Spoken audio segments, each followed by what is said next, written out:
Good evening. I'd like to call the City of Menasha Common Council meeting to order. Please rise and join me for the Pledge of Allegiance.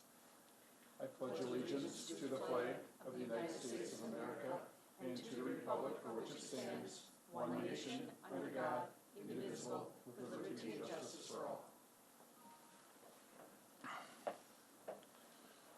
Alderman Taylor. Thank you, Mayor. Just like to take a moment of silence for former aldermen from the 1960s and 70s, Don Kemps.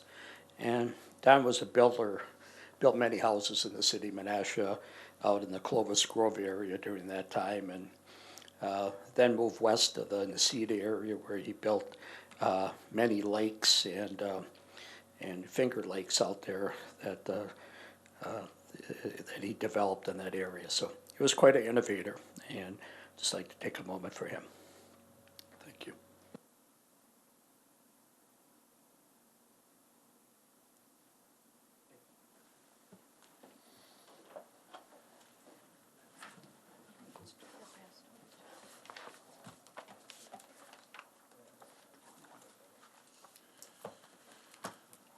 Could we have the roll, please?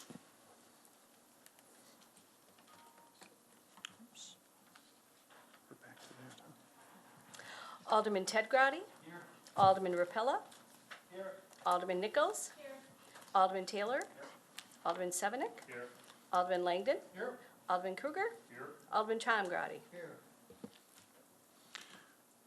Thank you. The first meeting on the agenda this evening is a presentation from Associated Appraisal, and we're going to talk about the reassessment process here tonight. Luke is here to share with us what he's been working on. Okay. For some of you that have not met me personally, my name is Luke Mack. I'm with Associated Appraisal. I'm the statutory assessor for the City of Menasha. 2019, we are going through a citywide revaluation where what we're trying to do is bring the assessed values up to 100% of market value, what the properties are selling for in the current market conditions. The last 3 years, obviously, we have seen a pretty aggressive market where market conditions are really good. So our sale prices that are coming in the last 3 years tend to be quite a bit higher than what the assessed values are on the roll. So contrary to popular belief, we don't do a revaluation to raise taxes. Obviously, this year I'll get into some stats.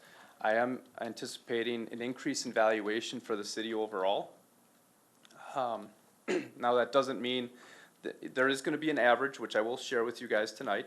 Obviously, I don't want you as council members, if you get questions from property owners, obviously the number is just an average. So when we're looking at different types of properties in the market, they're going to bring a different type of value. So not everything is going to just go up the flat 13% that we're expecting.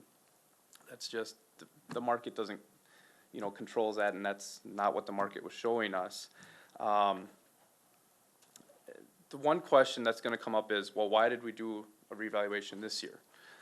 The reason we did is our equalized value was creeping up to about 10% higher than what our local assessed value was. We were at about 89.57% last year. So we were outside the 10% that's required statutorily by state law. So we decided the following year to do a citywide update of the values, in which our goal is to get to 100% of market value across the board. So I know, okay, John does have some stats. Yeah.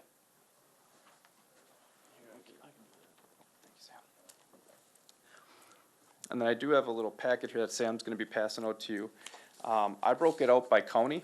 So each county, it's going to show you the 2018 assessed value.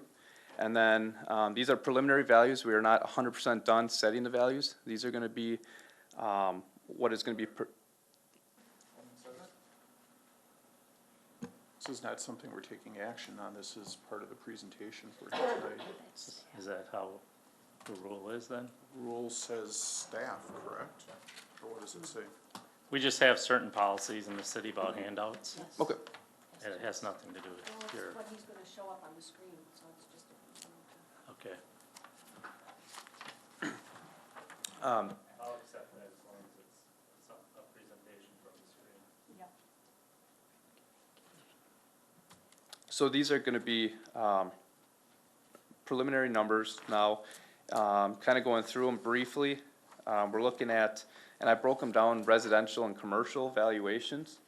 You know, valuations and the sales of commercial and residential, they're gonna sell differently. That's why, you know, you see here, they're not all exactly the same number. So, for Winnebago County, for residential properties, we're looking at about a 13.83% increase in valuation. And then for commercial, 13.56 for a total of, if you put them together, 13.76. Now, this does include new construction values. That's not a straightforward market for market conditions. That's any addition, remodel, any deck that was added, new house that was constructed, any commercial remodeling, new commercial building. That valuation is also included in that number. Calumet, as you can see, is much higher. Residential properties are gonna be about a 19.26% increase. Commercial is gonna be about 16.42 for a total of 18.81. Now, again, this does include new construction valuation, so, for the amount of new homes that went up in Calumet County and the size of the homes in Calumet County that did go up this year, that is included. I recalibrated it, and I took out the new construction value, and it's gonna be about 16% for market conditions on average in Calumet County for residential. And then also in that packet, I included, from March of this year, the 2018 assessment to sale ratio analysis for you to take a look at, and that's why the difference.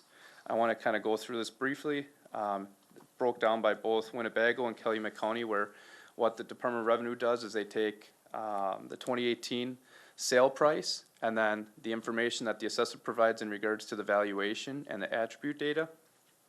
And then they come up with, their sales, ratio analysis here, where you can see, in Calumet County, if you look at the median ratio, which I think we have a little arrow there, you're looking at for residential, you're at about 84.94, for total for a median. If you go to Winnebago on the next page or the previous page, you're looking at a median of 88.69. So you see about a 4% difference between counties just for 1 year of economic change. So that's one thing that, you know, you're gonna see property owners next to each other that they're gonna go up, you know, it could go up a different percent from one another. They have to take into consideration different characteristics, if it's a 1-story compared to a 2-story, the size of the lot, the location, if there's any remodeling compared to if a property is original in material. So there's a lot of aspects that go into it where, obviously I would encourage, if you do get any questions from property owners, or if, once you guys get your assessment notice, if you personally have any questions, please contact our office, or we do have our office hours here every Tuesday and Thursday, where you can, you know, express any questions to me. We will also have 4 open book periods, 4 days where we're gonna be here. And we do have evening as well as morning appointments available, for the public to come in. The assessment role will be here, so anybody will be able to come in, look at their neighbors compared to similar properties to see if the assessments seem in line with what, obviously they're seeing in the market. That's the ultimate goal of the reval, is to get everything up to 100% market value, and to fairly and equitably distribute the tax burden amongst all the property owners in the city based on that market value. So what your value was in 2018 is irrelevant at this point. 2019 value, whatever comes out on the notice, it's gonna be based on the sale. So I have to defend the values with current, or we use the last 3 years in sales. So we use 18, 17, 16 sales. We're not considering it in our analysis, but we are, for any of the 2019 sales that have occurred, we're just referencing them to see where we're coming in compared to next year, so we have an idea. Is there, I guess, any questions right now from anyone on the council that they have for me? Thank you, Mayor. Could you also explain to the cameras that, the type of assessment, most people in the past, when they got an assessment, they had someone come to their home, go inside their home, measure the outside of their home. This time it's different and you're using different parameters. Can you explain that, please? So they understand that. The type of assessment we're doing is an interim market update. Previously, we've been contracted with the city to do a full value maintenance, which means we visit 25% of the communities each year for our 4-year period. So at the end of the 4 years, we've at least visited every single property once within a 4-year period. This year, what we did is, we did an interim market update, which means we visit sales permits, any requests from property owners, splits, combinations, any annexations if there were any. We did not visit the 25% we normally would have visited, but we're revaluing 100% of the community. So we did not this year, unless there was a permit, a sale, a request from a property owner, or if there was any reason to visit the property based on documentation, we did not do interior inspections with the remaining property owners.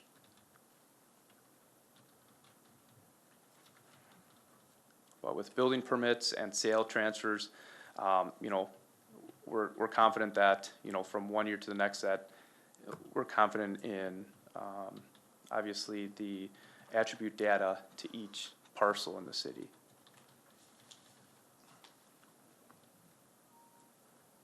Alderman Grady. Oops, sorry. Thank you, Mayor. Luke, you talked about the sales, getting your data from real estate sales, or is that 100% covered for every type of sale in Menasha? Or is it just one real estate office saying, hey, this is what we sold in Menasha? Or how are you obtaining these purchases of land and homes, and does that cover everything? Anytime a sale is recorded as a real estate transfer return, it needs to be recorded with the Department of Revenue. The Department of Revenue has what they call a pad site where the assessors can import the sales each month as they come in. So anytime there's a real estate transfer return recorded in the state, strictly, well, you could in theory get it for any sale in the state as an assessor, but for City of Menasha, we get them every Tuesday and every Thursday. We import the sales weekly.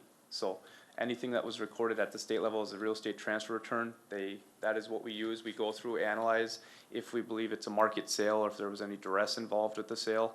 And obviously, we're only gonna use the market sales. We do send out, if there's questionable sales, we send out questionnaires to the seller and the buyer to try to determine the validity of the sale. And then, Does that also include for sale by owners? yes, yeah. Okay, okay, thank you.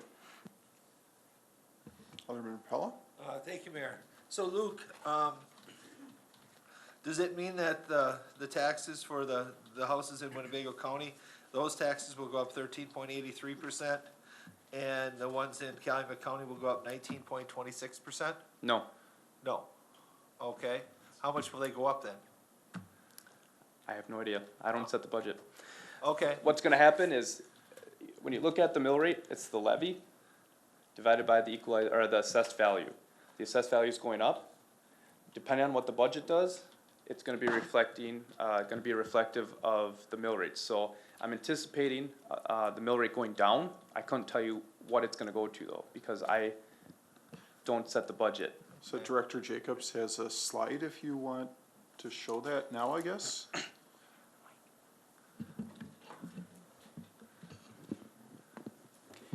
Alderman Repello, thank you for the question, because we knew we were ready for this. Great. Just in case. What we have on here, and then Patrick, there's 3 slides. Okay, on the first slide here, you can kind of see the upper half of the screen shows the 2018 budget that was adopted.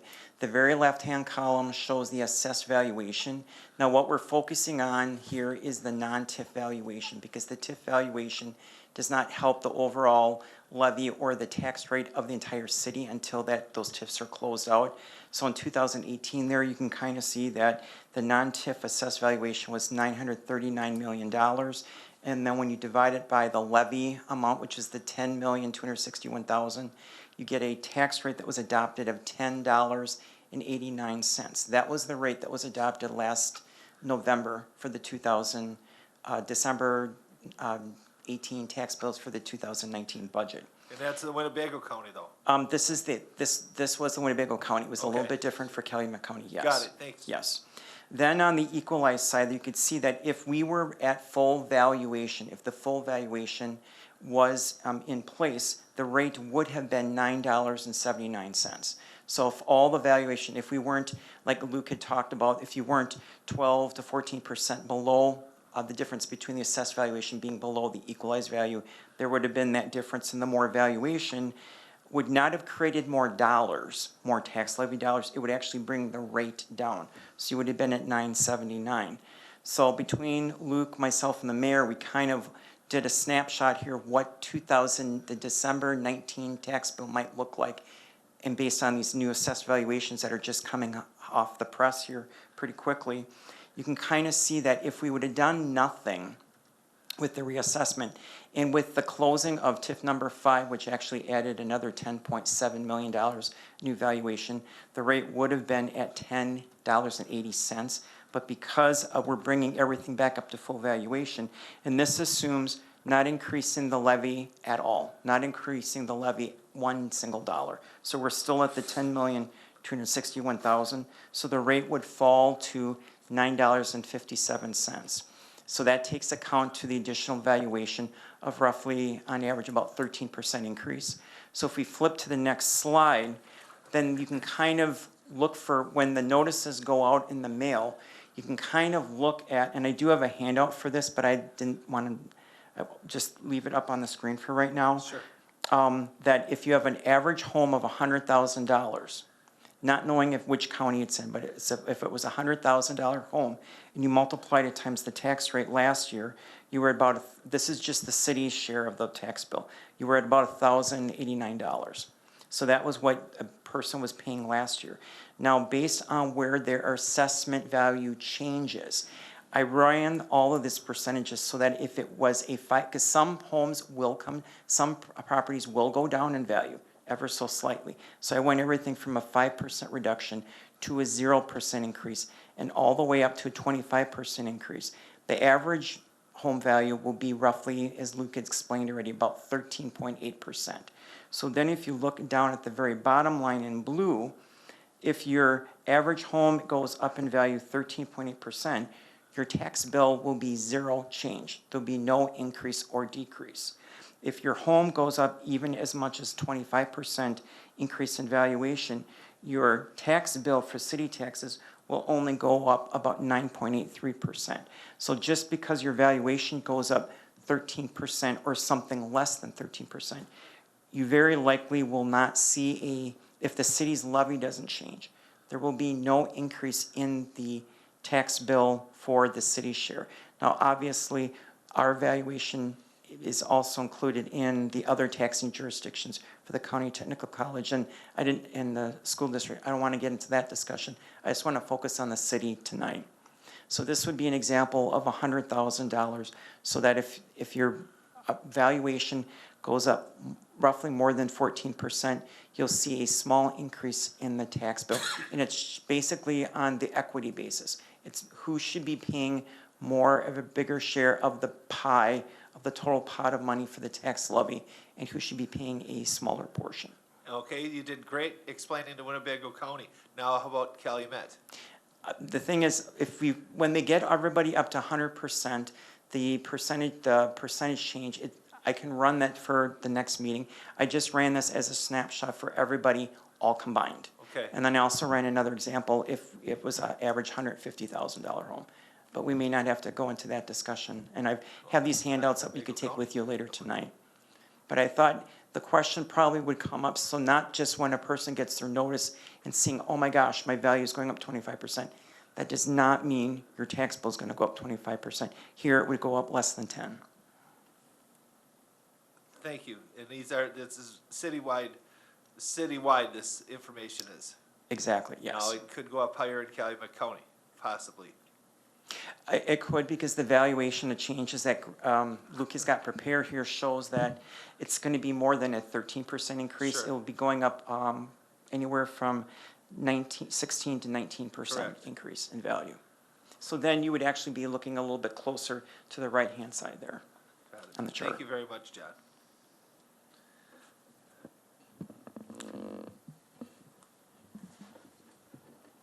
Do you have anything else, Luke?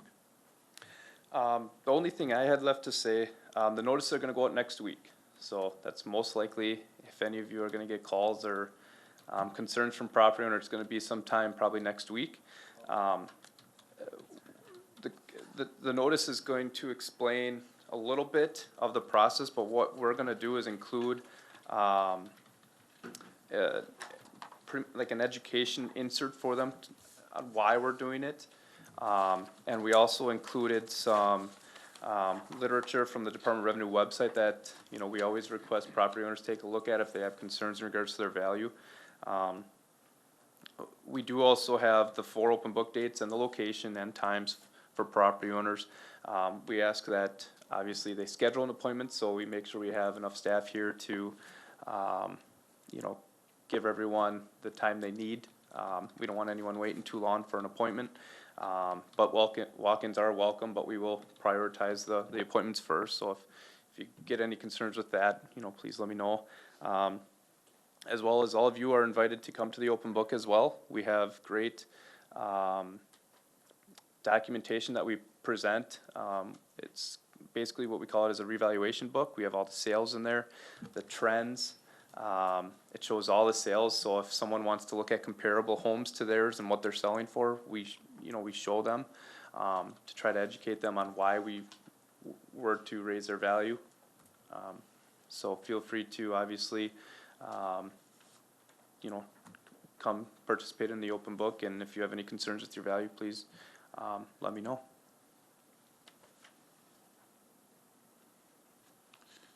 My little screen doesn't work very well today.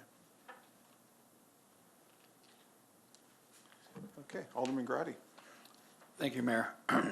Question, Luke, would the slide that Director Jacobs just showed us, would that be included in this letters and stuff going out? Just so they have their sense of mind that, hey, my property tax, because everybody's gonna assume their property taxes are going up 13-14%. John and I have talked about it, and we might put something together. We don't wanna give them too much, cause we don't, like we said, we don't know what the other taxing entities are gonna do. So we can, I mean, if John feels comfortable, he can just, we could put on a poster, make it available to view.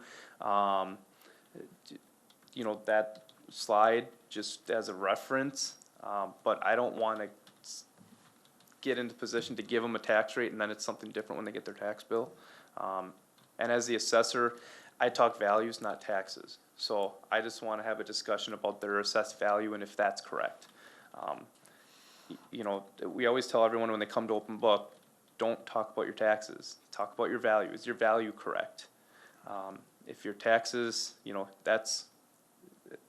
the taxes come with it. I mean, it's a fair market state. So, my whole goal here is to get everything up to 100% of market value. So I have to be able to defend my values with sales history. So, I will have the documentation there available for everyone. Anybody can look at it. Our role will be there. You can look at the neighbors, similar properties, and we'll see what they're assessed for. It should be somewhat similar. If they're not, it's a question for the assessor where I can explain the difference. But if that's something that John feels comfortable with, I'll see if we can include something to kind of just show property owners as maybe an example. Alderman Kruger. Thank you, Mayor. Well, Luke, I want to thank you for the presentation, and I just wanted to mention that when we first discussed this way back, it was earlier last year, to be able to do this when this was brought before us, it was brought forward by John that by doing this assessment, it was going to bring the rate down to the mid-9s, and it looks like that was a pretty accurate statement even back then. So I just want to thank everybody involved for it, because that rate drop alone, I think, is a very positive thing for the city. Do we have anything else for Luke? Seeing nothing else, thanks for coming tonight, Luke. Thank you guys very much. I guess Luke and I did talk about one other thing that I forgot to mention. If people have questions about the reassessment, rather than the 9 of us trying to explain that, we should direct those questions back towards Luke, because he'll be able to explain that much more eloquently and with some additional facts behind it than us just kind of going, yeah, I did see my neighbors and it looks like, or might be. So that'll be the best thing, to direct those questions back to Luke if people do have questions. Okay, seeing nothing else, we'll move on to the minutes and communications. Do we have a motion? Alderman Sevenick? I was just gonna say, just direct them to the mayor, and he'll take care of it. And I'll direct him to Luke. Anyways, thank you, Mayor. At this time, I'll move that we receive minutes A through D and communications E through M. Is there a second? Second. It's a motion and a second. Any discussion? Alderman Langdon. Thank you, Mayor. Letter number J. This is directed for Josh. Two questions, Josh. The first one I'm gonna ask does apply to this. Well, no, I'll ask that second. So in this, in our communications, we got this memo from you. Where did I know what it was. So could you explain, please, what that memo actually means, so everybody out there knows that we are trying with the railroad tracks. We have been for a long time, and Josh now has some new information. So, since I started, we've been trying to work with the railroad to try and fix some of the railroad crossings in the area, particularly De Pere Street, Racine Street, and Appleton Street. Unfortunately, the railroad has not been overly responsive as far as getting work done. We've tried to include, people calling the railroad to, complain about the crossing, see if that would help. It's been a year since we had that on the Board of Public Works. It has not actually helped at all. So now, seeing as we haven't gotten a lot of positive response from them, there is a process through the Office of Commission of Railroads through the state for a rough crossing designation. So what it would entail is us filing a resolution stating that these 3 crossings are a rough crossing and serving notice on the railroad. The railroad would then have 30 days to respond to us whether they will fix the crossing or if they would fight it in, it's not court, but it would be in front of the Office of Commission of Railroads. If it does go to that route, then it would be up to myself and the attorney to provide documentation that the railroad crossings are indeed rough crossings and that they would need to be repaired. The Office of Commission of Railroads would then make that determination of whether they are indeed rough and the railroad needs to repair them, or if they do not meet the designation of rough and the railroad does not need to do anything at this time. The whole process for this takes 6 to 9 months, so I'd anticipate even if we pass a resolution at the next council meeting, we probably are looking at construction sometime next summer. Okay, thank you. And then I have one more question, Josh, which people out there are wondering also.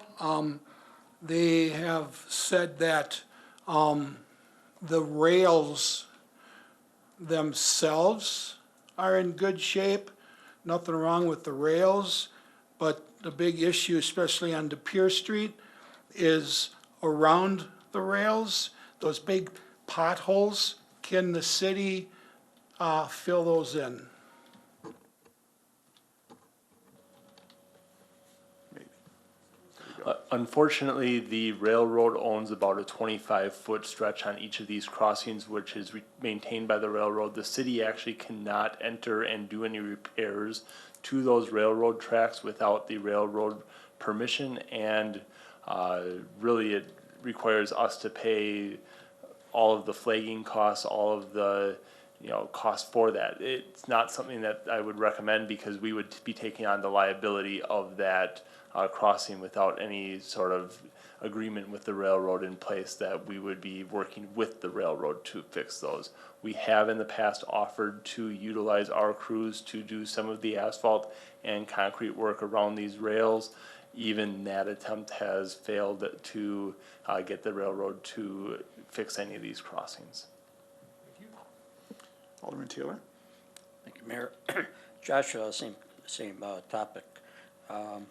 Earlier this year, someone had, on De Pere Street, hit one of the gates, and they took out the foundation that holds up that gate, and that's still sitting out there. So it's kind of in the, I think it's in the public right of way there too. So I think there should be a safety concern for that kind of balancing out there. And also, have we reached out, since De Pere Street is a state highway, State 47, have we reached out to our representatives on this issue? We have reached out to Representative Stuck's office, and they've been working with us to try and get this, trying to work through the whole process. So they have been informed. They themselves have said that they have very limited success with this. They were proud to say that they had one in their career of being able to, make this happen. So Okay. How about Senator Roth's office? I have not reached out to Senator Roth yet. He's the president of the Senate, so, he might have a little more, better contact or something maybe too. Thank you. Alderman Kruger?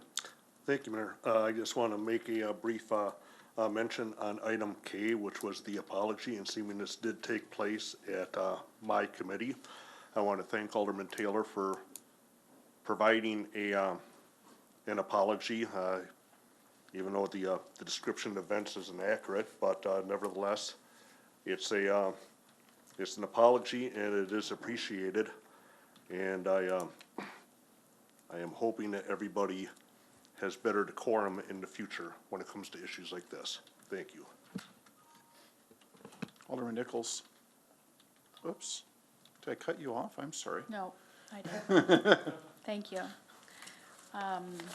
Letter M, under communications, a memo from Director Jacobs regarding a special common council meeting on July 29th.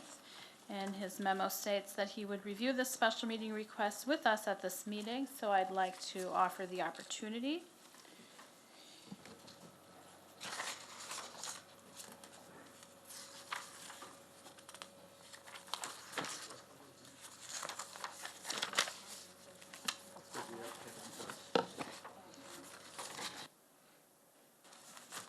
Okay, thank you. This meeting request is in regards to this was the long-term plan for 2019 to get some of our debt restructured, to be able to do a number of things, to be able to make the affordability on our debt service portion of the tax levy affordable in a long-term plan. There were several issues that have some balloon payments built into them for some of the Lake Park Villas debt that had been borrowed for and refinanced a few times over in the last, I believe, like 15 years. And with making our debt service levy as flat as possible, instead of being on a roller coaster ride with a lot of highs and lows over time, we had proposed to, we talked about this a little bit, about doing some refinancing. What this is that we are looking at refinancing 5 borrowing issues, all state trust fund loans that are at a 3% interest rate right now, refinancing them for an estimated range of little over 2% to about 2.8%. So they'd be at lower interest rates, but it would extend the maturity of some of those to flatten out the balloon payments, which we cannot forward in the budget years of 2020, 21, and 2022. So the plan is to go and present, to have a borrowing resolution to be presented to you in about 2 weeks' time, but only after we have had the time with working with an underwriter to bring this as a refunding issue and to do this as a negotiated bond sale. So it's roughly about $4.2 million that we're looking at refinancing. And we couldn't approach the underwriter until we knew for sure that the USDA loan was in place, that we had received approval on that, because if we weren't going to have that commitment from the USDA loan, which we just received here at the end of June, we were not going to be able to, it does not make sense to do this refinancing then if we didn't have to make room for the USDA loan in the next 20, 30, or 40 years as we borrow this going forward. So the plan is right now is to to bring this to an underwriter in the next 2 weeks, bring back the information results on that, and if we do have the wherewithal from that underwriter to find this as an appetite to bring this to market, to go ahead and have a resolution in 2 weeks, because the state trust fund loan window of payment would need to be made by the end of August 31st, or August 30th, because it lands on a Friday, and 30-day notice has to be given prior to that, which means we'd have to provide notice by July 30th to the state trust fund loan to repay these. And then on August 19th, we would actually have the bonds presented to you with what the actual terms of that sale were. And then the actual payment would be given to the state trust fund loan to pay this off in full on August 30th. And then we actually get the bond proceeds probably, it could be as early as August 30th, but it could be just immediately following Labor Day weekend. So for that 4.2 million. So what we're trying to do is trying to smooth out the debt service tax levy in the long-term plan for this city and to flatten it out. And we have, like I said, we've got a couple issues with some balloon payments in these next 3 years, which are just unaffordable at the rates that they were set at. Thank you for that. Does that help? Well, it's a lot to process, and that is one of my concerns moving forward with this. I feel like I'm alarmed because I feel like the financial piece of this is really taking place outside of the public eye. We've had some special meetings about it. We have another special meeting coming up in which we need to make a decision about a preliminary resolution to notify the state, which sort of sets this whole ball in process, this whole ball rolling here. And I can tell you that when I have mentioned to constituents that the city is considering entering the bond market, there's a gasp and a pause because that creates anxiety. And so I feel very strongly we need to be very transparent and forthright in how we're doing this and why. For example, I don't understand why we are talking about a $450,000 I'll call it a deficit for next year, but we're talking about refinancing $4.2 million in loans. That's a 10% difference for me. That's a lot of money. I don't understand why we're talking about that large amount when we have such a small amount to consider for next year. And I do know that the city could levy for general obligation debt, and it does not count against our levy limit. So I need to know what doing that means to the average taxpayer in the community. Not about the rate, not about anything like that, just what it means to the taxpayer and what the alternative means. I reviewed the sheet that was presented at the joint RDA Common Council meeting with the 40-year USDA loan. And I would like to know what the schedule looks like without doing anything, just maintaining the status quo. And then how that relates to what we could do with this. So what I'm saying is I don't feel like we're getting a complete picture, enough information to make a really informed decision, and also presented in a way that the average person can understand. So the nuggets, the breadcrumbs that we put together to follow the trail of the why and the how. And I hope that we can get that information provided to us in advance of that meeting. Because if I have something that looks like this put on my desk at that meeting, I'm gonna have a really hard time voting for it. And I know that I talked with the mayor today about some of the information that I think that would be relevant. And you and I might be able to talk about some of that as well. I know we are working with Ellers, our financial advisors, on this whole transaction. And they have worked with us and gone over the fine-tooth comb of what are the best options of trying to smooth out the city-wide total debt service program. Is there capacity going for, if we do this smoothing out, is there still capacity for additional borrowing for additional street projects, park projects, building facility improvements, for other things in the city's need? There would be room to do this. This is just one of many pieces to that puzzle to try to get there.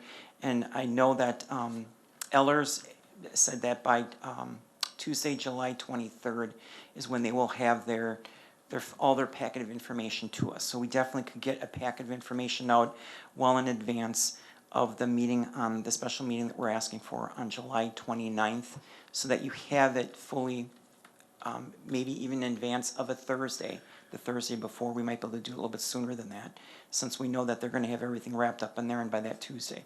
We could provide it to you, give you the opportunity to contact myself, the mayor, or even our financial advisors to find out what additional questions you might have. Greg Johnson from Ellers would be here both on the night of the 29th to be able to explain some of the things also for the long-term plan, debt plan of the city. And then he'd also be here for the night of the award of the bonds on August 19th. So he'd be present for both meetings to be able to answer any questions that I would not be able to answer for you. Okay, thank you. Alderman Taylor. I did put a memo in the packet under communications, and I would like to read that to clarify to the public that's watching. At the June 17, 2019 City Council Department of Public Works Committee meeting, a council member asked the DPW director how we should go about reporting tall grass that was a violation of the new city Menasha ordinance. He stated that we should contact the code enforcement officer, Joe Paulzine, with any violation. And in the past, Joe Paulzine's voicemail message directed us to report these violations to the city garage. At that point, I took out my cell phone to see if his voice message still contained that directive, as I was going to play it to better inform the council members and the television audience. My microphone was never turned on to play the message. We were then informed by the mayor that we were not allowed to use any electronic devices during the council meeting. I thought we were allowed to use them for city business, but the DP chair clarified that issue. At that time, my memory didn't recall the rule against electronic devices for city businesses. I apologize for my memory lapse, and I was simply trying to better inform the council and the public pertaining to this issue. And it's not a decorum issue. It's a memory lapse. There was no decorum problem or no decorum violated. It was just the rules that somehow were changed, and I thought we could use electronic devices for the purpose of the city. Thank you. Alderman Repello. Thank you, Mayor. John, I was just wondering, for all of us, what time is your meeting on the 29th? John? Yes, I would assume that would be 6 o'clock like usual, unless the mayor and the clerk decided to have a different time than that. Wonderful. Thank you very much. And John 6 was waiting for me to turn his microphone on, just so you know. Oh, okay. Alderman Kruger. Thank you, Mayor. I'm just gonna make a quick response, to the letter. I'm gonna run through exactly what did happen, because it's not accurate. When the phone was brought out, I, as chair, reminded the entire body that we have a rule that phones are not allowed. Right after that, I was called petty 3 times. With the phone still up to Alderman Taylor's ear, I was not gonna allow a message played on the mic, so I went over to Alderman Nichols and recognized her, at which time Alderman Taylor yelled out and was very upset that I didn't call on him first, which I told him he was on his phone. After Alderman Nichols was done, I did go to Alderman Taylor. And again, Alderman Taylor was telling him what his intentions were, which would not have been allowed anyhow, because we were voting on subject. And just like Alderman Sevenik mentioned today, you cannot pass out or distribute anything that's not in the packet when you're going to be voting on something. So I was insistent that we were not going to be breaking council rules. I was upholding the rules that we passed, that we all voted on. I informed again that the rules were changed. I was directed or insistent that that it be allowed to be played. And at that point in time, the phone was playing and it was being heard over part of the mic. I was not going to allow that again, so I read the resolution directly that we actually passed. At which time afterwards I was called a child by Alderman Taylor. So I ended the discussion. There was a decorum issue, which was the bigger issue for me, and I accepted the apology. And all I'm just asking is during any meeting, when there's issues like this, that we keep the decorum civil. That's all I'm asking. Thank you. At this time, I think both parties have had an opportunity to state their piece, and I'd like to move forward.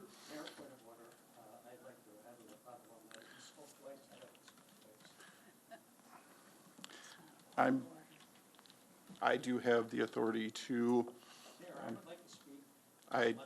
if you would like to, I'm going to say no. We've had our opportunity for both of you to speak. And if you'd like a vote on it, then we'll have to have a vote on it. Would you like to have the council vote on if you'd be allowed to speak again? Okay.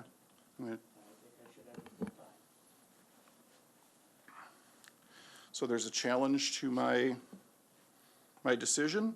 If you would like to hear from Alderman Taylor, you would vote yes. If you think that he has had his opportunity to speak, as Alderman Kruger and him both did have an opportunity to speak, you would vote no.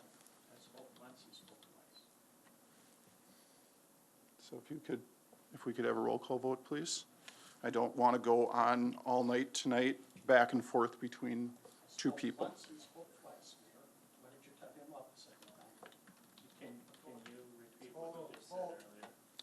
Hold on a second till Debbie gets the, it's not up there yet. So to allow Alderman Taylor to speak would be a yes vote. To move forward and to vote and move to the next topic would be to vote no.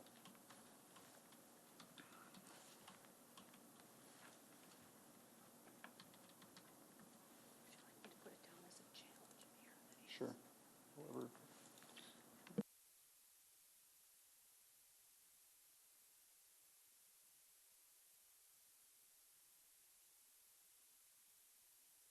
basically, I'm calling the question and asking to move forward and take a vote on the issue at hand. And end debate.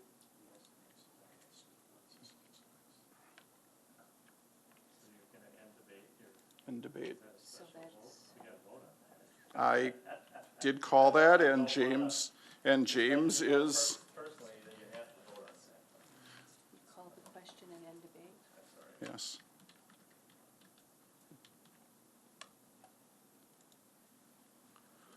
There we go. So, So let's get this. to call the question and end debate, I guess, if you would like to end debate, vote yes. If you, and I just reversed this now, so Yeah. to end debate, Yeah, I was gonna- end debate is yes, to continue discussion would be no. Just based upon the way she put it. Do you need to reset? No, no one's, Okay, yes, This is about calling the question. yes. okay. Mhm. So a yes vote is to end debate. Oh, shoot, okay. It was in the Oh. wrong spot, I apologize. I'm going to cancel this. I have to, Go to a different spot. I gotta go back to that one.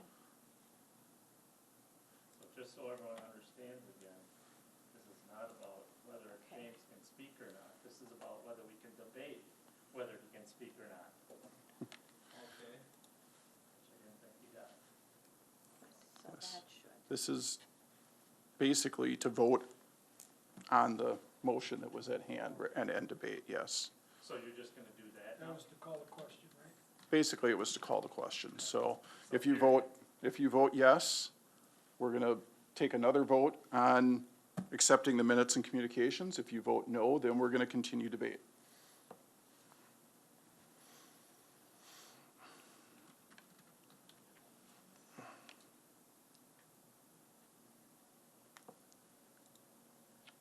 Oops, what did it do? 5-3. I don't know why it went. What do you have on yours? I've got nothing on my screen. Okay. Let's see if it'll take it again. Okay. So we start again, so, This is the same motion that you just voted on. yeah. Yes, we could have. So can you see who voted for what? No, I just, so I'm waiting, There now we we go. have 5-3. But I'll see what stopped there. There we go. Okay.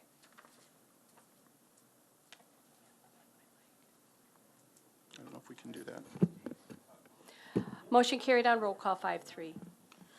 So the motion on the floor then is to accept the minutes and communications, and we're ending debate. And, Mayor, yes, Stan? I don't know if I can, I really don't want to throw much attention to this, but, excuse me, thank you, Mayor. But what the vote should have been is that Alderman Taylor made a motion to challenge your ruling on allowing him not to debate. And I asked the question, can we debate that issue? oh, I'm sorry. And I wanted to be able to at least say, I thought that we really shouldn't stifle one another up here, that we should allow someone to at least be able to finish their thoughts. And then if, at that point, if we thought it was getting out of order, then we move forward. But we're past all that. Let's move forward and accept the minutes and communications at this So point. normally we would just take a voice vote on that, if everyone is okay with that? No? Alderman Taylor? You want a roll call vote? All I wanted was equal time, Mayor, that's all. We're done with You don't that? have to favor one. and We not are done favor with the that, other. Alderman Taylor? It was equal time. So all those in favor? Aye. Opposed? The motion carries. Item F is public comment. There's no one from the public. Item G is the consent agenda. There are 4 items, the minutes. Alderman Sevenick? Just so you don't have to read them all, basically. Should I just like to separate all of I'm them? gonna separate all of them except for the, Common Council of 7/1/2019. Then you're separating all of them. If you'd just like to make a motion for the first, that'd be fine, Jim. Sam. So you made a motion to approve the common council minutes? Okay. And there was a second from Alderman Ted Grady. Any discussion? Seeing none, all those in favor? Aye. Opposed? Motion carries. Item 2 is the recommendation to award the Province Terrace Pond. Alderman Kruger. Thank you, Mayor. I'll make the motion to recommend to award the contract unit number 2019-07's Province Terrace Pond Modifications Advanced Construction Incorporated in the amount of $210,930.95. It's a motion and a second by Alderman Langdon. Any discussion? Is there any discussion? Seeing no discussion, if we could have a roll call vote, please.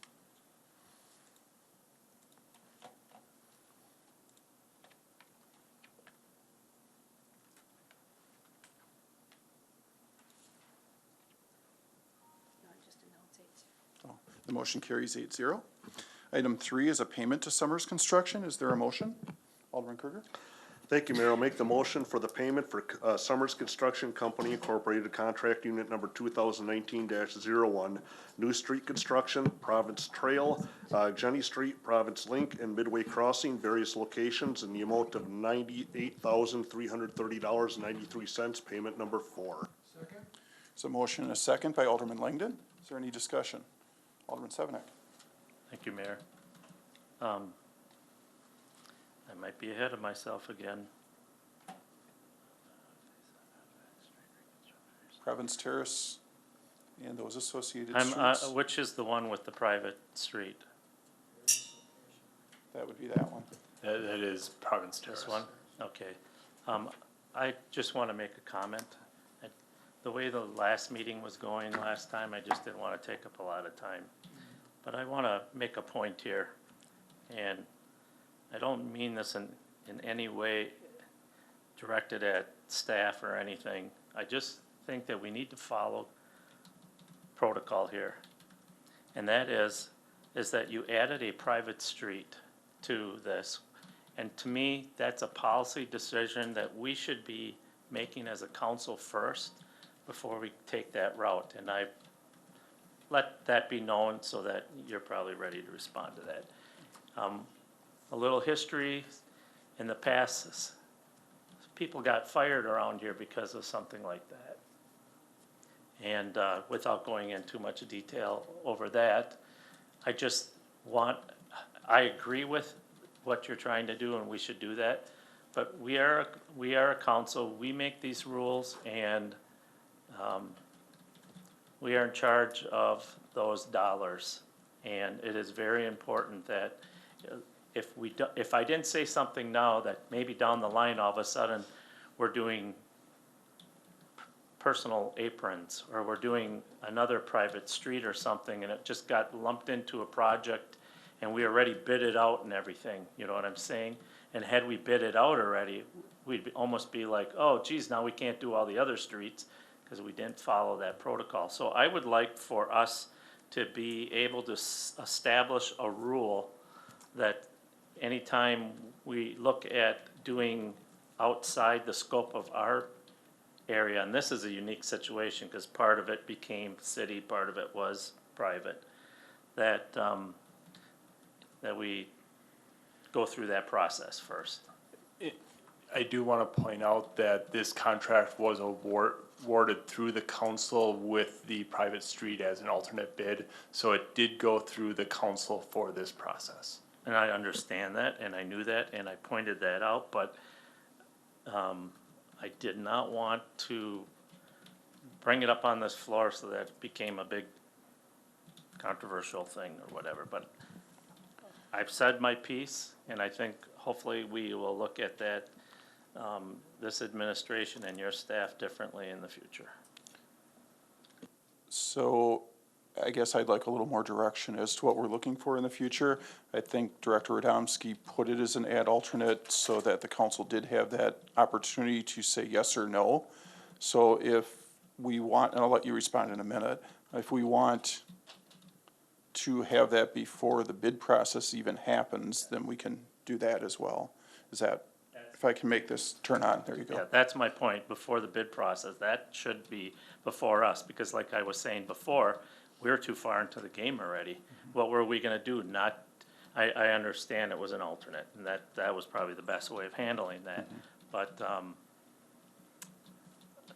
So you would my, like us my not? thing is that we need to create a policy that says, in certain circumstances, we can pave private roads, because I'm telling you, this isn't just about roads, there's a whole gamut of things that this could fall under, so I want us to be able to protect this city in that area, because someday it's gonna come back to us. Someone's gonna say, well, you know, the city really should do our private road for us, and do all the engineering, and do this and do that, yet it's a private road. So, okay. Okay, I think we got some good direction there. Any further discussion? Ready? Seeing none, if we could have a roll call vote, please?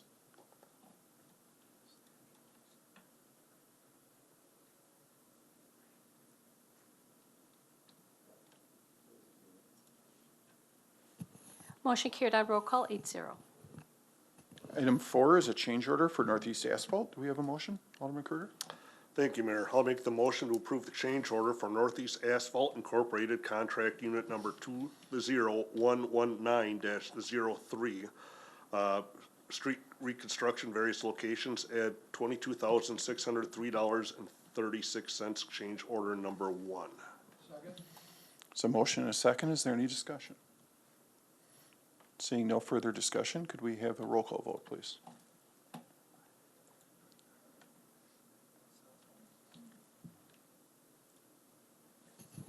Motion carried on roll call 8-0.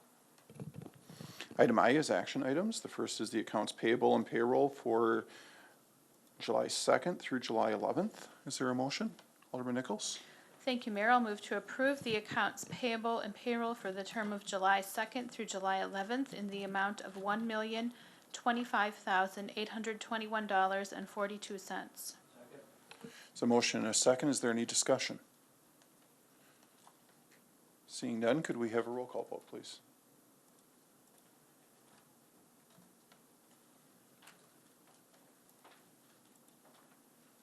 Motion carried on roll call 8-0. Item 2 is the beverage operator's license applications. Do we have a motion?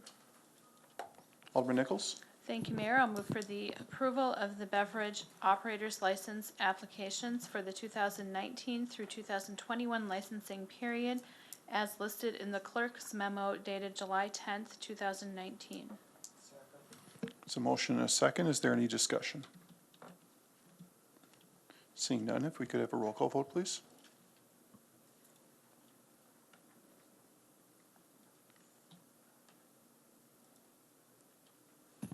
Motion carried on roll call 8-0.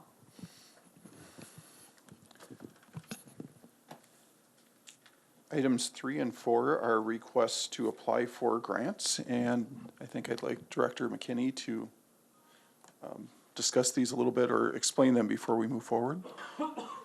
Sure. Good evening, everybody. There are 2 grants that the Health Department would like to apply for. One is a Housing and Urban Development Lead Hazard Reduction Grant Program.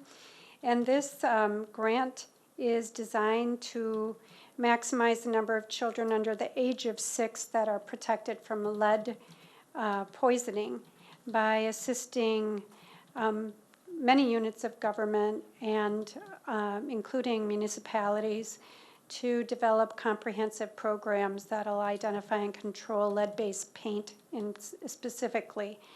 We've had a long history of working together on the lead lateral replacements in the city, and I think we've made great progress working with homeowners and utilities on this. This would be focused solely on lead paint, and the period of performance here is September 30th, 2019 through September 29th, 2024. The minimum award would be $1 million per project. There is a 10% match with this, but we feel comfortable that we would have that match.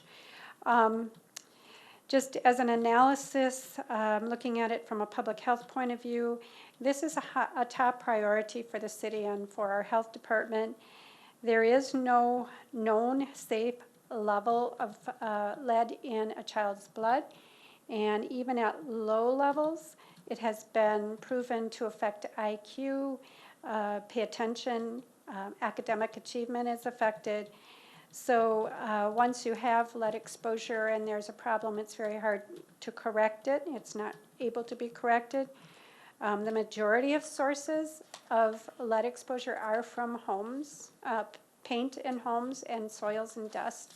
About 20% is due to exposure from water, specifically lead laterals or other items that contain lead.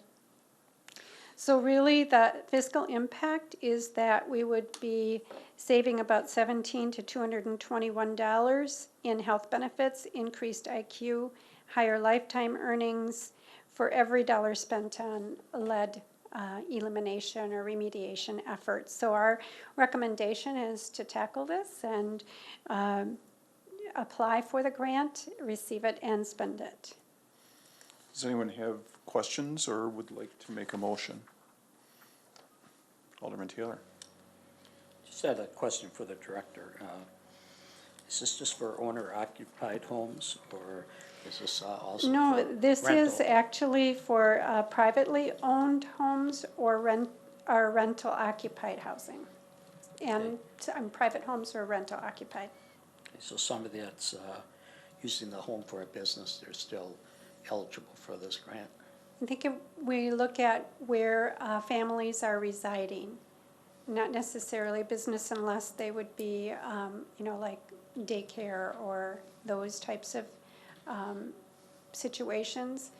And what we would try to do is develop some criteria around that so that people would be able to take advantage of these opportunities, specifically if they have a high need for it.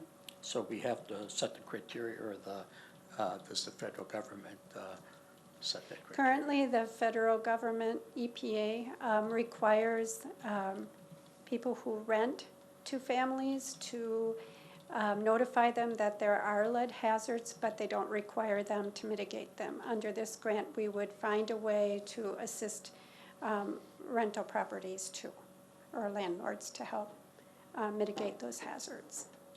Thank you. Alderman Nichols. Thank you, Mayor. I'll move to approve the request to apply for, receive, and spend a U.S. Department of Housing and Urban Development Lead Hazard Reduction Grant Program. There's a motion and a second from Alderman Kruger. Is there any further discussion? Alderman Nichols. Thank you, Mayor. Director McKinney, I just want to say thank you for being persistent on this issue. I know we've seen a lot of ups and downs, a few victories, and some not so good days in our recent past regarding grant awards, but we keep trying and hopefully learning from each of those experiences to strengthen each application. No, I would agree. I mean, when you don't receive a grant, you usually get the critiques from the reviewers, and that really helps to learn and modify grants in the future. The most recent one, the UW Partnership Grant that we applied for, was a really great experience. And in fact, the mayor and I had a conversation with one of the project officers, and they encouraged us to apply again.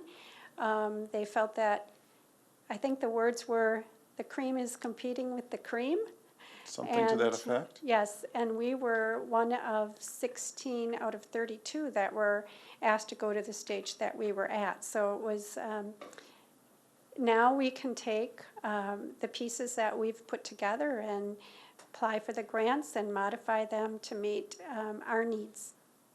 And as we talked about this, the partnership grant was much more research-based, and this grant is much more remediation-based. So this may be a better fit for what we were looking to do regardless. So hopefully HUD sees it the same way as Director McKinney and I do. I hope so. Again, these are very competitive grants, but you won't know until you try. So Seeing no further discussion, if we could have a roll call vote, please.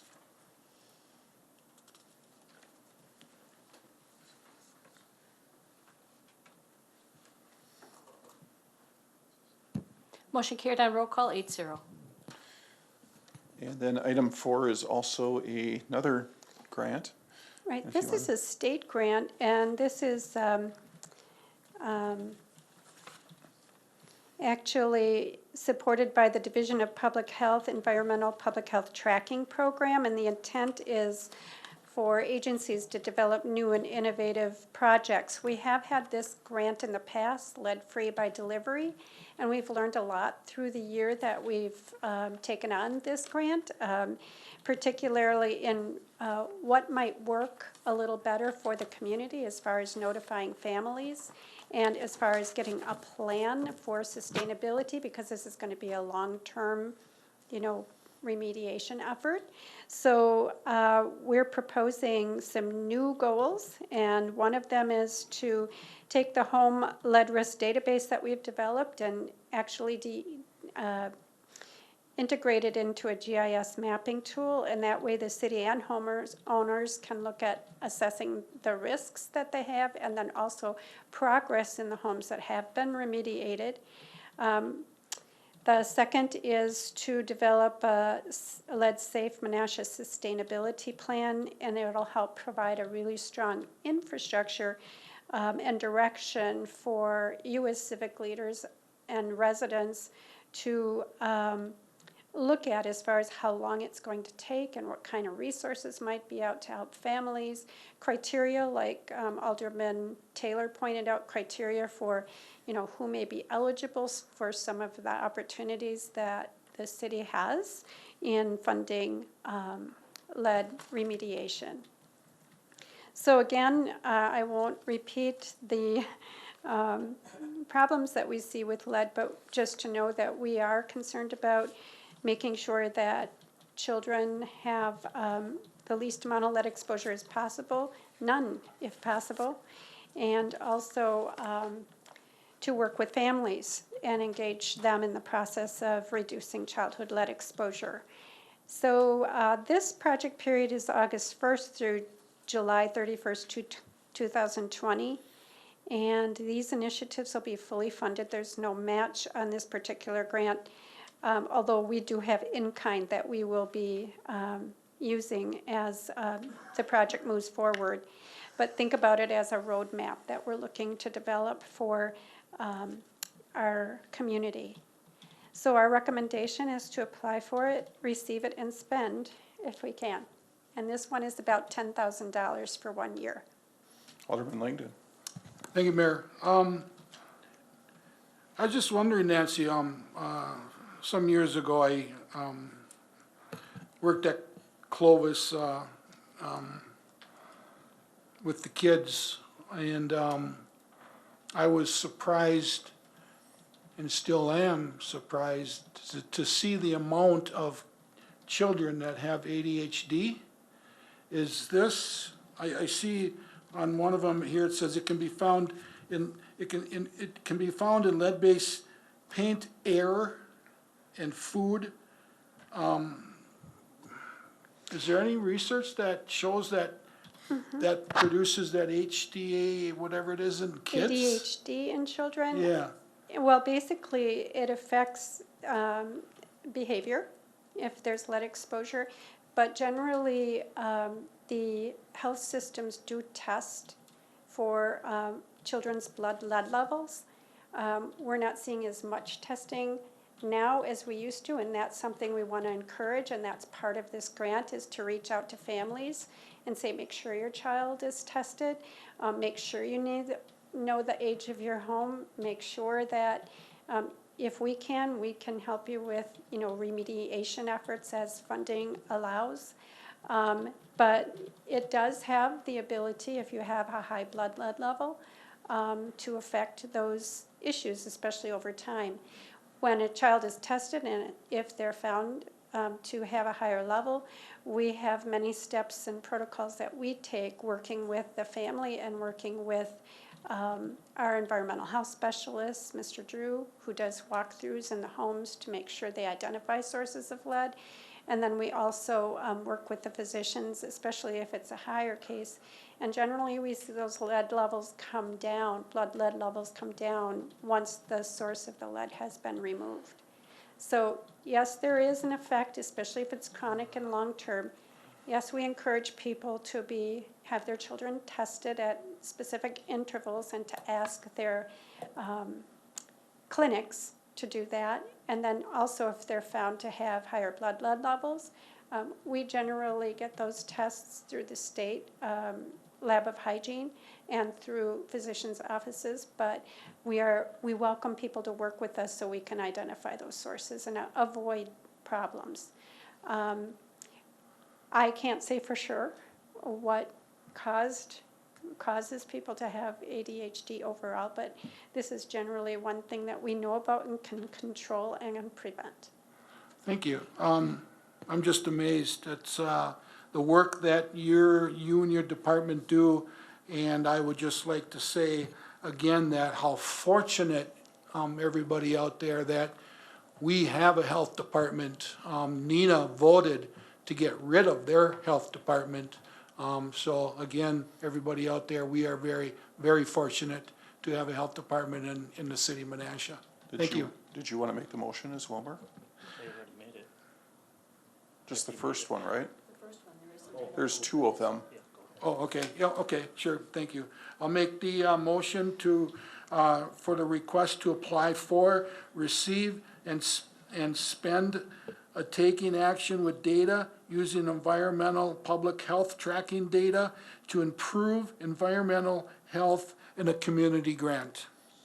There's a motion and a second. Did I steal your thunder, Becky? Is that what you were gonna do? Okay. Is there further discussion? Seeing none, if we could have a roll call vote, please?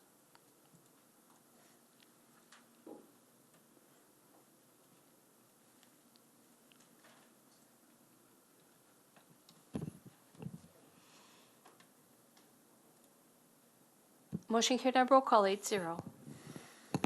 Item 5 is the recycling surplus revenue ballot. Director, there you are, Director Radomski. No, not doctor.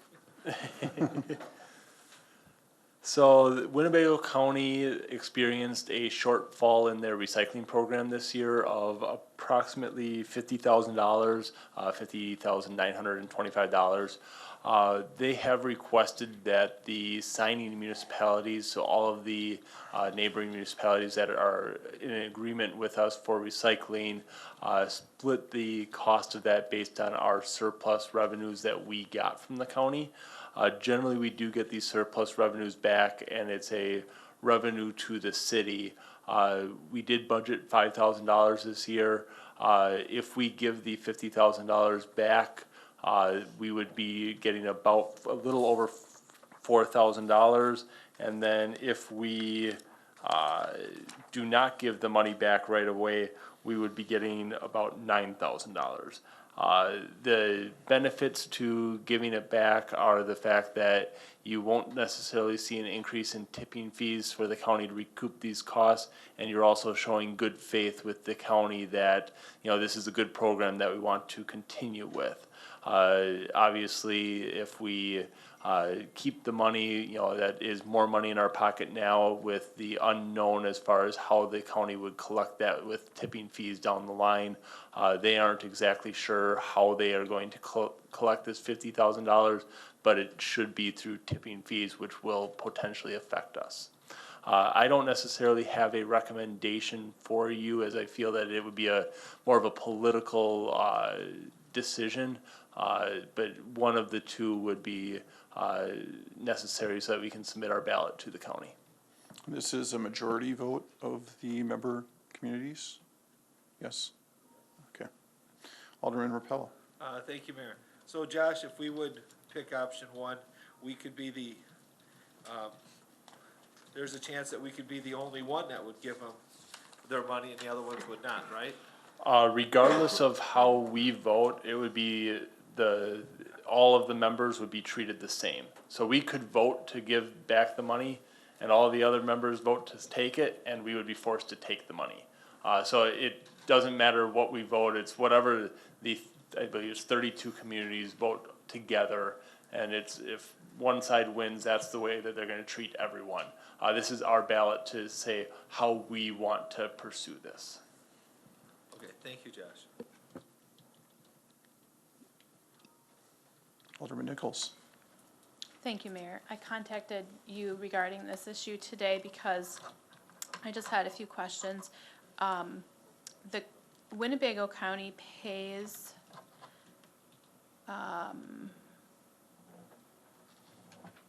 let's see, they're realizing a shortfall of almost $51,000 from the recycling program on their debt service, and they have revenue bonds for that, correct? Oh, I'm sorry, Josh. That is correct. So they use the tipping fees to pay the revenue bonds. That is correct. Okay, and they set the tipping fees Yes. as well. So if we're just one of 32 communities who participate in this program. Yes. Okay.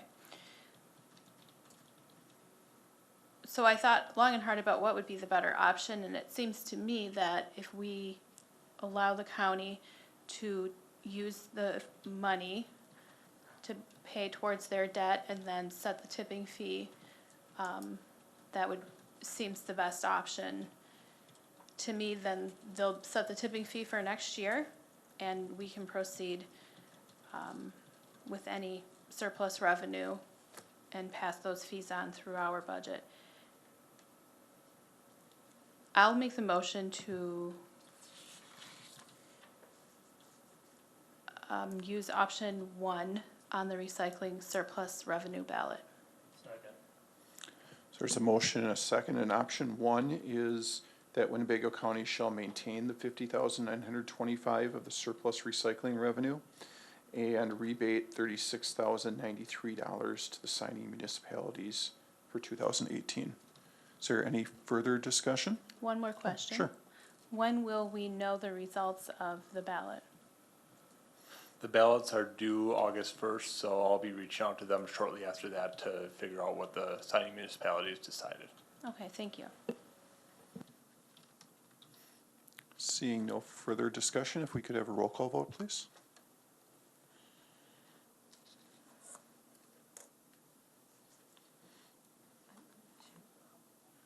Let's start again. No. I'm going to include in here option 1. Okay.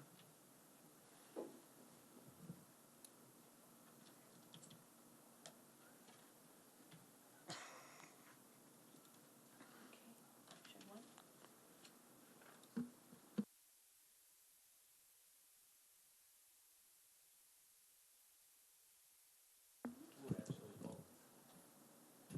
Motion carried on roll call 8-0. I can't turn your mic on, Josh, so I don't think. Did I turn it on? I can't see. All the different towns and cities and villages within Winnebago County all cast a vote. So there's like, I'll be casting the vote, but I have to provide the minutes as well. So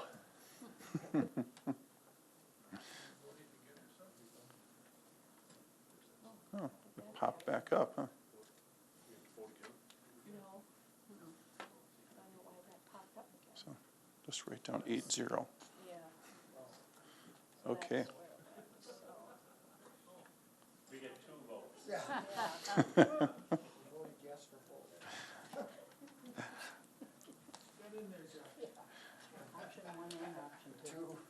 option 1 and option 2. I don't think we can do that, can we?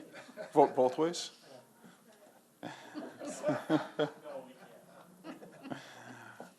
Item 6 is city employee participation in Rock the Block. There's discussion or a motion? Alderman Sevenick? Maybe? Try that way. There you go. I'll just start the discussion. I think that this is a great idea to do this, except for, again, we are now setting a policy based on one entity in our community.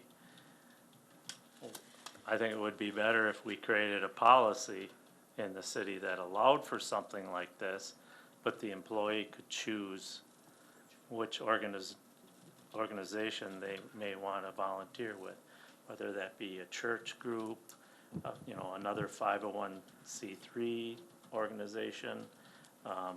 That would be the direction I would take. And that if you can get all the city employees that want to choose this one, then that would be fine. But I think we need to create a policy first. So right now, our current personnel policy requires participation in volunteer work if such participation is approved in advance in writing by the department head, and that the department head consider whether the event enhances the image of the city or the department. So right now, technically, we already allow this for pretty much any volunteer activity. I don't remember if we've ever had a request in the 12 years that I've been mayor. Does anyone remember one?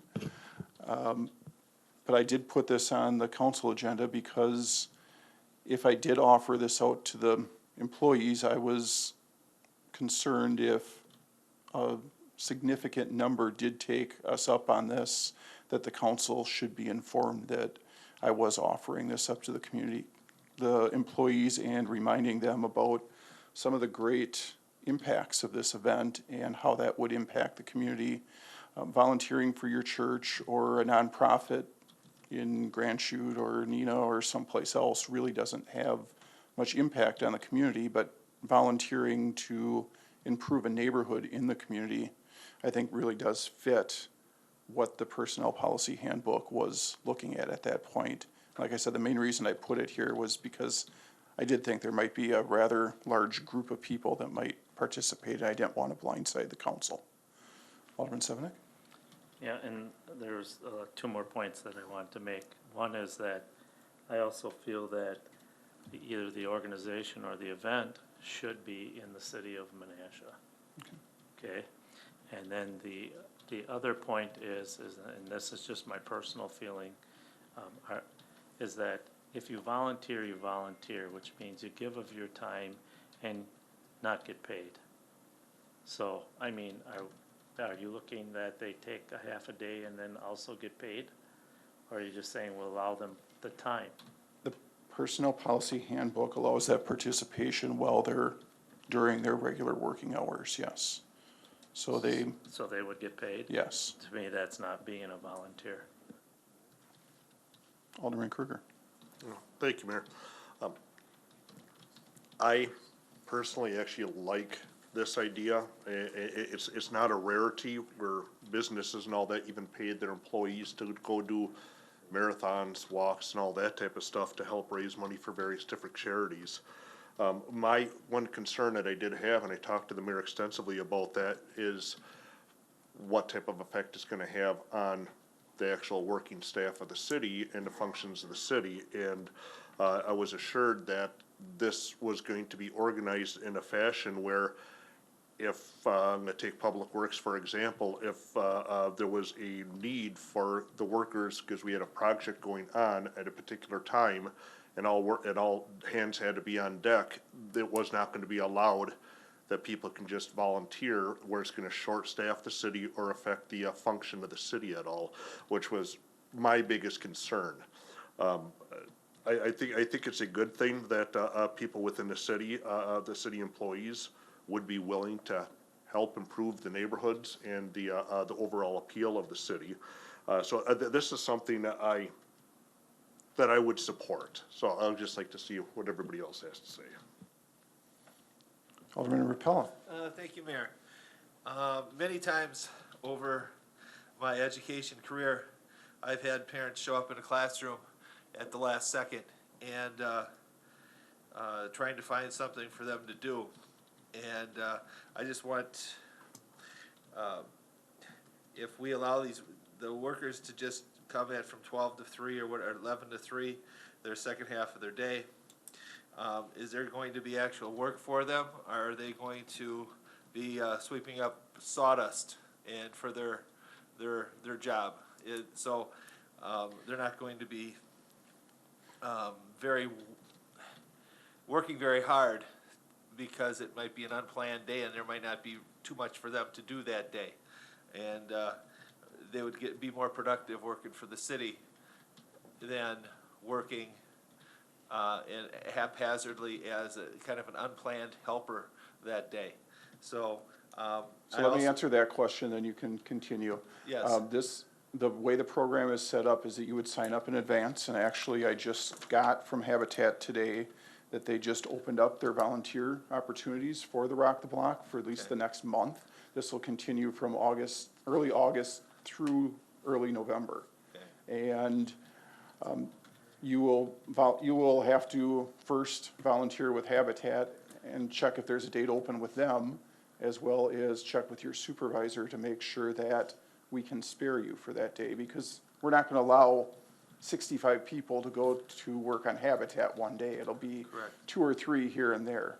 I also talked to Ryan, who's our contact over there, quite extensively about will they be doing meaningful work? So me, I'm not allowed to use any tool with a cord. Right, right. So yes, You'd I'll be- probably be sweeping. Right. But we do have a lot of very talented people that work in all different departments within the city that do have that experience, that they could be installing windows, they could be building a front porch, they could be pouring concrete, they could be doing all those things. And we want to make sure that if they have a high skill set, that we're putting them in a team that will utilize that skill set, not just raking lawns or cleaning gutters or things like that. So yes, that they would have a pretty big impact upon that crew, Okay. so. I would like to make sure, maybe we limit it to two employees per day. Also, I understand what, Stan was bringing up. I would like to see them use, a time off type of thing, a vacation day, half a vacation day, something like that, because they should be volunteering. I understand Stan's point. And, they're gonna be getting their regular hourly rate to volunteer. I think it's all well and good that they're volunteering, but not at the regular rate. How many of them would volunteer if they were going to get half of the regular rate? I'm just pointing that out. Thank you. So is there further discussion? Alderman Nichols. Thank you, Mayor. I would like to hear from the department heads what they see as the value in this opportunity, or any challenges that may arise. I could answer your question. Our police officers and the people that work for the police department volunteer hundreds of hours on their own time every year. There is sometimes a combination of that as well. You take Special Olympics, for example. There have been occasions where you draw a fine line. You take Mark Mothy, who retired. He literally gave hundreds of hours in a year to Special Olympics. So when it came to, he would take the Friday off for the torch run, for example, but technically speaking, I guess it was part of a work day when he worked the event on Thursday for a few hours of it. So to say that our folks don't, and I think this also happens in other parts of the city as well, I think our folks do, and I think this is just another opportunity, kind of to echo what the mayor had said. While Special Olympics is neat, certainly helps out some of the athletes that live in Menasha. We've had officers that, baseball for badges, we've had an officer that's volunteered with that for a whole bunch of years, not taking one dime in compensation.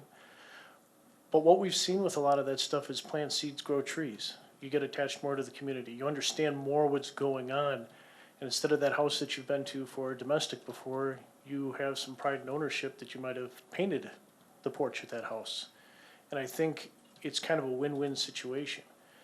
If it maybe takes a couple officers or public works employees or nurses or whomever to kind of get out of their realm a little bit, I suspect that if you allowed or we went forward with this, you may have 4 hours that would have been on city time. But I think that there's a high percentage of those people that might then volunteer another 4 hours or another 8 hours after that to finish that project up.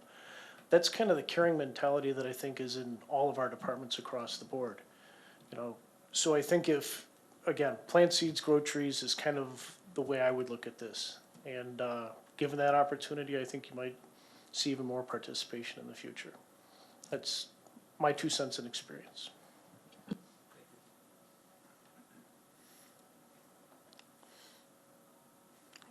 With Tim, and I would especially agree that it's helpful for our staff to get out and meet the community and be visible in the community as folks that help.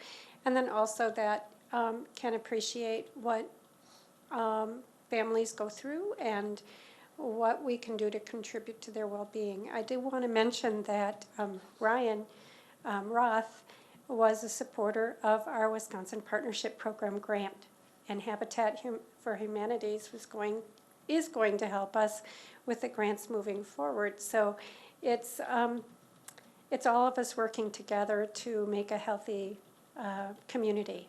So I'm very much in favor of taking this opportunity, if we can, to take the talents that our staffs do have and to implement them in a community effort. Anything to add, if you wish? Would you like to go down the line? Not really. Again, I would just echo what everyone else has said, and I don't think we need to have everyone say it, but I do agree that volunteering will lead to future volunteering, getting that person out there for that first time will lead them into that organization, get that step in. I think it's again, an opportunity that for that person to see a city employee, that the city's willing to care for them and put that city employee there too, I think goes a long way. For those residents to see that the city isn't always about rules and regulations, we're also giving back, so. Thank you. I guess we are gonna go all the way down the line. Well, yeah, I guess the only thing I would add is the park department, we've had an ongoing relationship with Rock the Block for several years now. Worked very closely with them in certain projects. And it just seems to me that this would be sort of a next logical step that maybe some of our staff would want to actually, get out and, get their hands dirty, and maybe even me to get out there and help with the project. I'm curious how it would affect the fire, Menasha Fire Rescue too, if they would be allowed to participate. We've been part of it for however many years. We do the smoke detectors, and we also supply and drop off water, make sure that everybody's okay while they're working if it's hot out. But again, there's no doubt that if it was out there that you'll see firefighters out there helping along. Just it's the same thing as what Tim said. I don't want to add to it, but you'll definitely see the firefighters, and we've done many things in the community just like the police officers have, and so this would just be another thing that we would do to help the community out. Thank you. And I think it would be great to hear from Director Radomski about any potential impacts to getting work done. And again, we would be limiting this to people that we could spare on that given day. If we do have, a large concrete project or asphalt project where we do need a majority or all of our staff on hand, volunteer opportunities would be limited. However, we would be able to function for a day or two or a couple days throughout this with 1, 2, 3 people out helping the community. A lot of our guys have skills that you don't normally see in a lot of people because we do have a lot of construction background. I feel that our staff would be very helpful to the Rock the Block program, and it would also give the community a chance to see that our guys aren't just patching potholes. We're able to build things. We're able to do a lot of stuff with our hands that we aren't normally credited with. So I do think that it would be very beneficial to the community, and I don't think that it would be a harm to our Public Works Department to have people volunteer for half a day or a day. Thank you. Director Jacobs, you didn't want to be left out, did you? No. I know some of our, my department's employees do already volunteer time for the Corny Walk.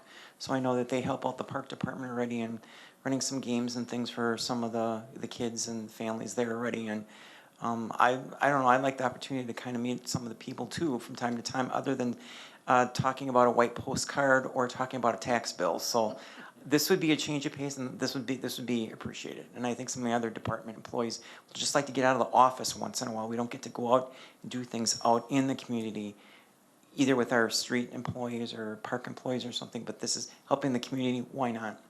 Thank you. And I agree with Alderman Stefanik that we should find ways to encourage this with all sorts of organizations within the community. and possibly look into some policy changes regarding that. And as someone who's volunteered on several of these projects in the past, I would of course encourage all of you to sign up for a few hours at least on a project. They are posted on the website now with address and times where they need help on different projects, and they do go all the way, starting in August, I think, all the way August through 4th is the first day. through November. So there's lots of opportunities to get involved. Do you need action on this, Mayor? I would like to at least have the council endorse this. I technically don't, but I don't want this to be a confrontational issue out in the community. I want the community to know that either we all support it or we don't all support it, so that we can move forward with this being a positive experience if we are moving forward with that. Okay. So, I'll make the motion to endorse employee participation in the Menasha Rock the Block 2019. there's a motion and a second, and Alderman Sevenick still has comments. Yep, thank you, Mayor. Just a few. Volunteering doesn't only occur during 8 to 3 either. So, I mean, there's also your weekends, and there's also time before and after that you don't have to do it during your work hours to get paid to do it. To me, I still strongly feel, because I've done it my whole life, you know, and I never took a dime. So, anyways, making that point, I think the biggest contribution to me personally from a city employee would be living in the city. If, you know, to show that care, that would be number one with me. But then I have a question either for Josh or the mayor.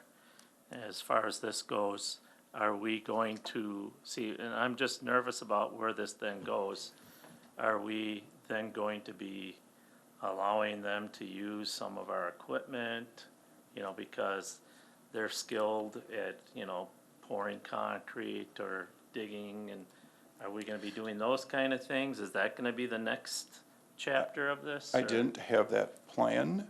We did get a request to do some stump grinding, and we told them that no, we couldn't do that because we cannot have the city going on private property doing those sorts of things.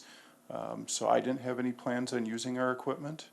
I don't know if Josh has really even thought about this, that end of it, but I hadn't, but I would probably be opposed to using public equipment on private property just for the optics of what it would do to us in the future if someone did request something later on. Now that I believe that there are some sponsored projects within parks that we do complete as a city as well, on top of these individual volunteer jobs where we do use some equipment. Okay. And then, there was one last point, and I can't think of what it is now. I'm gonna go to Randy and then we'll come back to you. Sure. Thank you, Mayor. Alderman Rappel? Thank you very much. I know that they're facing a $300,000 shortfall that they're trying to collect.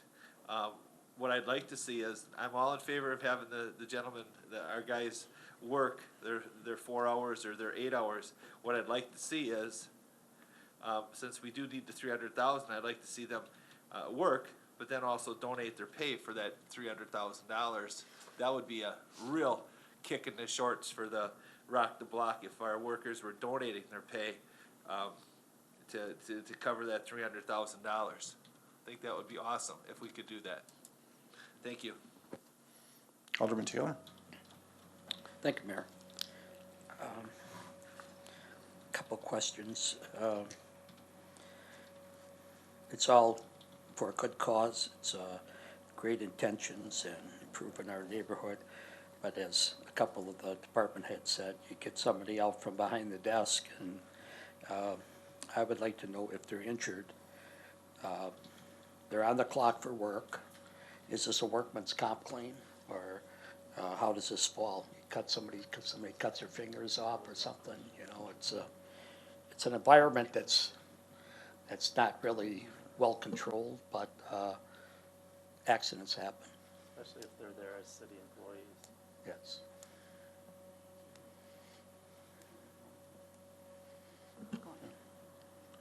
Did you want to comment, Attorney Captain? If someone is being paid by the city during the workday and they get injured, yes, that is workers' comp. Okay. Mayor, I wish you would have included the policy that we have in place, and how many times are we gonna let an employee do this? Is it every other day, or every 3 Well, days, or? For starters, the department head is going to have to approve it. And secondly, no, we're not gonna let everyone do this every other day throughout the week. It was my intent that it would be once during the Rock the Block. If there's some special circumstance that someone started a project and needs to help finish it the next day, potentially a second half a day, but I don't see anything more than that. I'm looking at one half a day work slot. And, I saw in a memo that our park department, I think, is down 2 employees at this time. And, if we're already down 2 employees, and then we're letting people go out and work. Who, Public Well- Works, did you say? Public Works or Parks, I think we're down. We're 2. down 1 right now, correct? Oops. I broke it. That is correct. We are down 1 employee right now, and again, we would be allowing them to volunteer on a as staffing allows basis. So it would be something that we would have to take into consideration on a daily basis, depending on what we plan on accomplishing that day. Is the park down 1 employee? I do not believe so, no. Okay. I have a concern for essential services or emergency personnel. I've heard that we're gonna have, our emergency personnel can work that, but then, let's say you have, 4 guys on a truck, are you gonna let the 1 guy off, and then we have 3 on a truck, and the same thing with a police officer, are we gonna be down an officer that afternoon? Because I noticed it did say in here that it's not gonna cause any overtime. So I'm just kind of concerned with essential services. So fire isn't included in this. Fire department employees are technically City of Neenah employees, so they would follow the City of Neenah handbook. And like the chief said, they do go out there and install fire detectors, but they're out there as a team, so That's not my question, Mayor. Okay. My question was, are you gonna allow an extra person off a rig and not replace that person? Instead of having 4 on a rig, you got 3 on a rig because they're working. And you're not gonna cause overtime? Okay. And how would that work with the police department chief? The people that work during the day, such as myself, if they chose to do it, again, it would be going back to what the mayor says. So we'd make sure that everyone wouldn't be off, but I have a couple different investigators or school resource officers or what have you, wouldn't have them all off at the same time. If a patrol officer would want to do it, what we would probably be doing then is offering them comp time to offset the time that they would be working. So in essence, if, let's say, an afternoon officer wanted to work an 8-hour shift, we would give them 4 hours back, and then they're allowed to take that comp time at a time that would not cause overtime that they could take off later. So in essence, it wouldn't be the exact time that they're working that they were getting paid for, but we'd work it out that way with them. Okay, and we wouldn't be taking a patrol squad out of the No. SKU? Okay, all right. Thank you.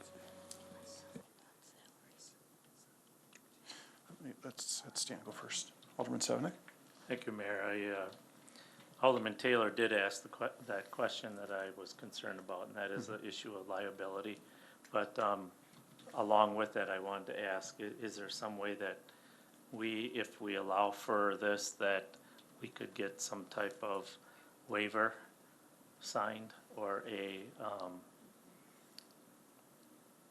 or even find out what kind of insurance this organization carries so that we're covered. We do it for special events. Why wouldn't we do that for people that want to volunteer and be paid through the city? So I do know that Habitat requires you to sign a waiver, but now I'm gonna let you comment on what that means with workman's comp. There is no such thing as a waiver. It cannot be waived. Now, that doesn't mean that, for example, when I'm out there with the screed, that I happen to get a strain or something. I certainly would not be putting in for workers' compensation. But I can't tell another employee not to do the same. So an employee could if they were hurt, but that, just, I suppose, depends on the employee. One of the other things I wanted to mention is as it relates to salaried employees. Salaried employees get paid no matter what.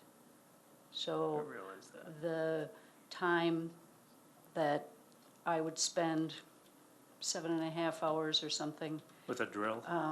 with the screed or whatever it is, She's allowed cords, I'm not. or putting on a metal roof or whatever it is, putting in windows, laying tile.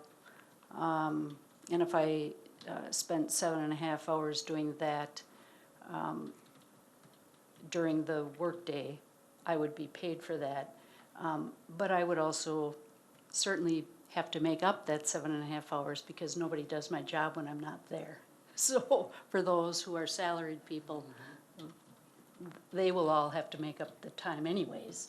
At some point, it really is only the hourly workers. And then again, I'll emphasize that we don't have to just do it between 8 and 3 either, so, but also too, I wasn't just concerned about workman's comp. I was also concerned about a whole litmus test of things that could go array. One of our employees accused of stealing, one of our employees damaging property to the point where we're now gonna be sued, all kinds of possibilities. I'm just saying, because it's not being a true volunteer, because you're getting paid, I wanna make sure that at least I'm on camera saying what I'm saying now, so that if something does happen, I can remind everyone that this is why I brought this to our attention. Alderman Kruger. Thank you, Mayor. I just wanted to add that, I mean, in a roundabout way, the city already does pay employees to do volunteer work. We have a lot of nonprofit events in the city that the city subsidizes, that the city employees go out, get paid for, do all this extra, above and beyond some of these events require or ask a lot of our city staff to do a lot of different stuff. And again, the city does, they pay for it.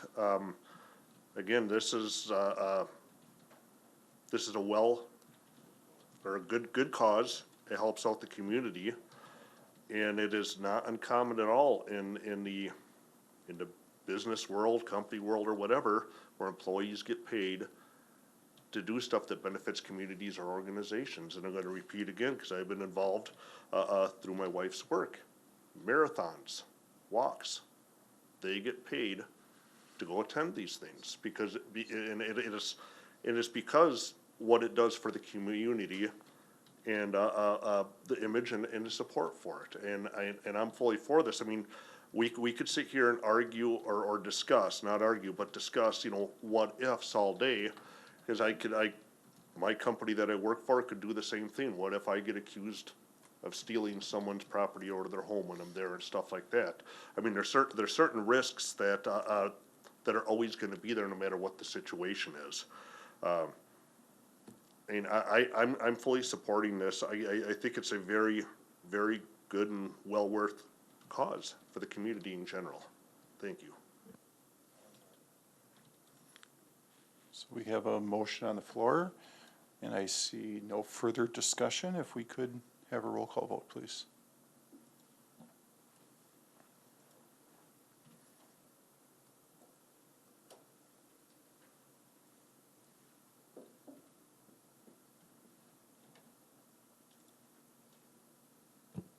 Motion carried on roll call 7-1. I guess I also just want to thank everyone up here, the 9 of us that are elected officials. I know each and every one of us puts in a lot of time volunteering for our causes throughout the community. I think it's important that we all do those things and that we're recognized for doing those things as well. And this is just another way for us to help give back to the community. So thank you for all that you've done over the years as well. Item K is ordinances and resolutions. The first item is ordinance 13. Do we have a motion? Alderman Kruger? Thank you, Mayor. I'll make the motion to approve O-13-19 and ordinance amending Title 10, Chapter 1 of the Code of Ordinances, speed limits, introduced by Alderman Kruger, recommended by the Board of Public Works. So motion and a second. Is there any discussion? Seeing none, could we have a roll call vote, please?